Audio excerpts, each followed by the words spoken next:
have more information about the Looney family than I do. There are direct descendants from the Looney family who are in our midst. And the eldest among us is Mary Sue Looney Adams. And we have the pleasure of having her here today. And I'm sure there will be more information forthcoming about the Looney African-American. And I appreciated that she used the term Afro-American. Because, you know, Afro-American, contrary to what we often think about that term, is actually not a 60s term. Afro-American is a term that was coined by Phyllis Wheatley. And that's the first time that we see it in print. The second time we see it was by Paul Laurence Dunbar. These are great African-American poets who influenced all of society. And the second time that we see it was by Paul Laurence Dunbar. Paul Laurence Dunbar has a poem that I'm sure many of you may be familiar with called The Party. Do you know that poem? It's a great poem. And it speaks to what I want to address this morning. It speaks to how we are all connected and how we're bound up with one another. I look at the slave graves here, and I think about how they must have been so connected with their owner. Now, in the paper yesterday, there was a little bit of a maybe quote slightly taken out of context concerning how their relationship might have been. I said that the paper said that their relationship was not necessarily benevolent, but it was loving. And if you just read that, and with no dimension, it sounds like an unusual statement. However, if we put a little flesh and bone on that idea of being benevolent, and as opposed to being loving the slave owner, we'll see that sometimes we fall in love with people that we don't expect. We have relationships with people that we never would have imagined. And as a result of that, I think that's how it is that these slaves, the Loonies, the first Loonies that we know of in this area, and just when we thought we knew all the Loonies, the first Looney that we know of in this area are descendants of the earliest settlers in this part of the country. Back to Paul Laurence Dunbar.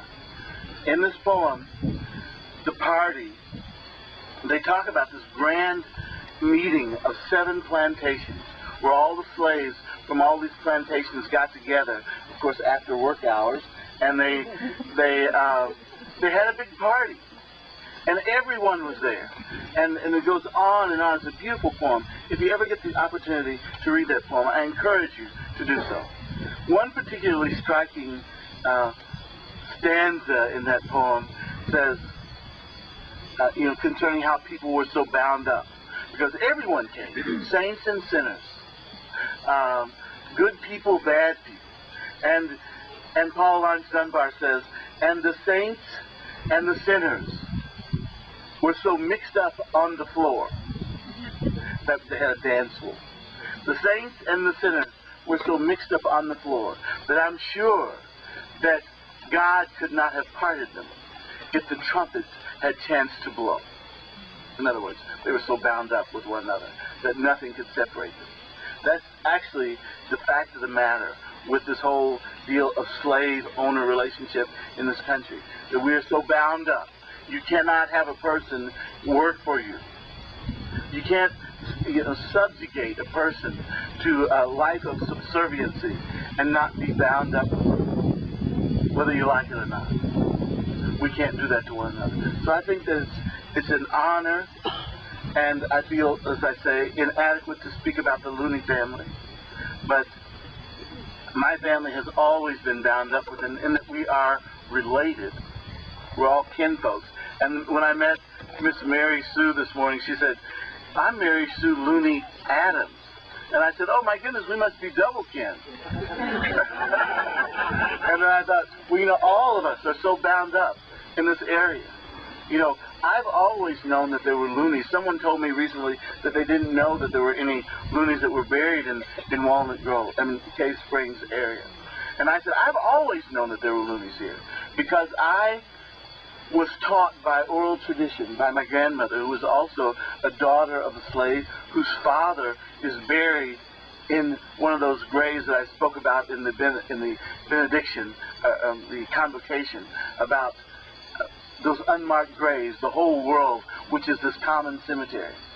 He's also buried someplace in this area. So my mother always spoke, my grandmother rather, always spoke of the Loonies and the Johnsons and the Carlocks and all these people who were buried in Cave Springs. We don't know where they were buried, but I will end by saying this. In the 3rd century of Christianity, there was a man, and we refer to him now as Saint Sisyos. Saint Sisyos was a desert father. Have you heard of those desert fathers? Those were the early Christians, desert fathers and mothers. We won't leave out the mothers, because they were called Amens, and the fathers were called Abbas. And there was an early father named Sisyos. And Sisyos, in his travels, came upon the skull of Alexander the Great. And he picked up the skull, and he thought to himself, oh my goodness, Alexander the Great, he has conquered the world. There is no place that he hasn't been. There is no venture that he undertook that he hasn't managed. And yet, here's his grave.